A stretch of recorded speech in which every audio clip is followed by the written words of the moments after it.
Bismillahirrahmanirrahim. Assalamu alaikum, dear students. Simran Sarfram here. This is class 9th Political Science, chapter number 2, Constitutional Design. This is lecture number 2 of this chapter. Let's start today's first topic, the making of Indian Constitution. तो इससे पहले हमने south Africa की constitution के बारे में बात की थी, किस तरह से वहाँ पे किन सर्कमस्टेंसेस में वो कॉन्स्टिट्यूशन बनाई गई थी। वहाँ पे तो एक ही मुश्किलात थी, वहाँ पे एक ही मतलब हम कह सकते हैं प्रॉब्लम थी कि वहाँ पे रैशल डिस्क्रिमिनेशन चल रही थी। लेकिन अगर इंडिया की बात करें तो यहाँ पे जिन परिस्थितियों में कॉन्स्टिट्यूशन बनाई गई, ड्राफ्ट की गई, उस वक्त 1947 में यहाँ पे इंडिया का पार्टीशन हुआ। इंडिया दो हिस्सों में बढ़ गया, इंडिया और पाकिस्तान, जिस दौरान बहुत सारे जो मुसलमानों और हिंदुओं के बीच में राइट्स हुए, जिसमें 10 लाख के करीब लोग मारे गए। इसके अलावा दूसरी प्रॉब्लम ये थी कि ब्रिटिशर्स ने यहाँ की प्रिंसली स्टेट्स के ऊपर छोड़ दिया था कि आप इंडिया या पाकिस्तान दोनों में से एक को चूज करके मर्ज हो सकते हो। तो ये बहुत डिफिकल्ट टास्क था, जिसमें सरदार वल्लभ भाई पटेल ने अहम रोल अदा किया कि बहुत सारी प्रिंसली स्टेट्स को यूनियन ऑफ इंडिया का हिस्सा बना लिया। इसके अलावा अगर हम बात करें, इंडिया में बहुत ज़्यादा डाइवर्सिटी थी, अभी भी है। बहुत सारी अलग अलग किस्मों के लोग, अलग अलग राज्यों के लोग, अलग अलग लैंग्वेजेस, अलग अलग कल्चर, अलग अलग हम कह सकते हैं रिलीजन्स वगैरह के लोग यहाँ पे आज भी रह रहे हैं, उस वक्त भी थे। तो उस वक्त काफ़ी ज़्यादा सिक्योर फ्यूचर नहीं लग रहा था इंडिया का होगा। इसके अलावा the path to Indian constitution, तो जो कॉन्स्टिट्यूशन का रास्ता था तय करने का, किस तरह से ये बनाई गई, तो इसमें अगर हम देखें बहुत सारे advantages in favour of Indians के थे। सबसे पहले पहला फेवर अगर हम देख सकते हैं, सबसे बड़ा एडवांटेज वो था consensus agreement between the people. क्योंकि इंडिया में जो फ्रीडम स्ट्रगल चल रही थी, तो फ्रीडम स्ट्रगल के दौरान बहुत सारे ग्रुप्स आपस में यूनाइट हो गए और उन्होंने आज़ादी के खिलाफ जो हम कह सकते हैं आज़ादी के लिए ब्रिटिशर्स के खिलाफ जो जंग लड़ी, उसमें वो आपस में वो बातें करने लगे, डिस्कशंस करने लगे कि जब हम आज़ाद होंगे तो हम किस तरह से अपनी कॉन्स्टिट्यूशन या अपनी कंट्री को चलाएंगे। इसके अलावा 1928 में मोतीलाल नेहरू और उसके 8 और जो कांग्रेस इंडियन नेशनल कांग्रेस के साथी थे, उन्होंने एक कॉन्स्टिट्यूशन बना डाली, जिसमें उन्होंने बहुत सारे एक्सक्लूसिव राइट्स वगैरह के बारे में बात की। हम किस तरह से अपनी कॉन्स्टिट्यूशन वगैरह बनाएंगे, किस तरह से लोगों को राइट्स देंगे, गवर्नमेंट किस तरह से चलाएंगे। इसके अलावा 1931 में जब इंडियन नेशनल कांग्रेस का कराची सेशन था, तो उसमें उन्होंने रेजोल्यूशन पास किया, जिसमें उन्होंने 3 पेजेस की एक कॉन्स्टिट्यूशन बना डाली। तो उनमें भी ऐसा जिक्र किया गया कि हमारी कॉन्स्टिट्यूशन किस तरह से होगी फ्यूचर में।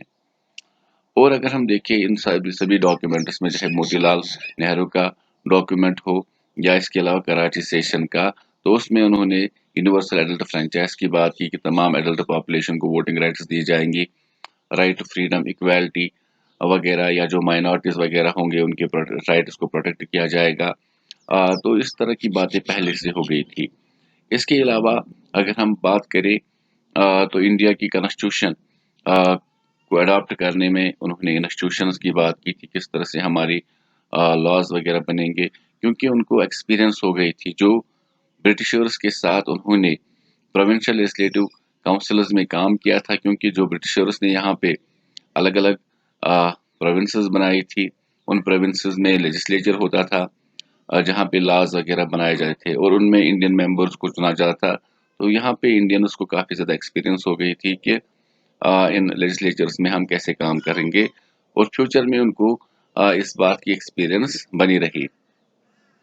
इसके अलावा जो इंडिया के बहुत सारे लीडर्स थे वो इंस्पायर हो गए थे फ्रेंच रेवोल्यूशन से।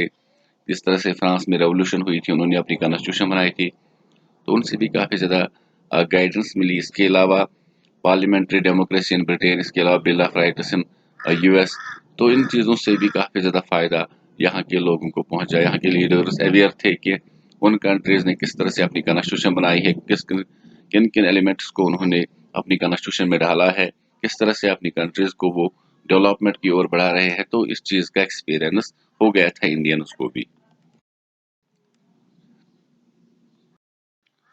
द कॉन्स्टिट्यूएंट असेंबली, तो कॉन्स्टिट्यूएंट असेंबली वो असेंबली होती है जिसका काम होता है कॉन्स्टिट्यूशन बनाना है, कॉन्स्टिट्यूशन ड्राफ्ट करना। तो इसके लिए इलेक्शंस हुए थे जुलाई 1946 में, और इनकी पहली मीटिंग जो हुई थी वो दिसंबर 1946 में हुई थी। अगर हम बात करें 1946 में, ये जो कॉन्स्टिट्यूंट असेंबली थी इसकी पहली मीटिंग हुई थी, लेकिन इसमें जो मेंबर्स थे वो बांग्लादेश, पाकिस्तान और इंडिया के भी थे। क्योंकि ये जो मेंबर्स थे इनको कैसे चुना गया था, जो प्रोविंशियल लेजिस्लेटिव काउंसिल्स थी वहाँ पे जो मेंबर्स चुने गए थे उन्हीं मेंबर्स ने कॉन्स्टिट्यूंट असेंबली के मेंबर्स को चुना था। तो इसका मतलब इंडिया के हर एक हिस्से से मेंबर्स चुने गए थे, चाहे मद्रास की बात करें, चाहे हम बंगाल की बात करें, महाराष्ट्र की बात करें, मध्य प्रदेश की बात करें, तो अलग-अलग राज्यों से अलग-अलग लैंग्वेजेस, अलग-अलग कल्चर्स के लोगों को चुना गया था, ताकि ये जो कॉन्स्टिट्यूशन है बाद में इसमें कोई भी ऐसी कम्युनिटी ना हो जिनके खिलाफ कुछ लॉज बनाए गए हो।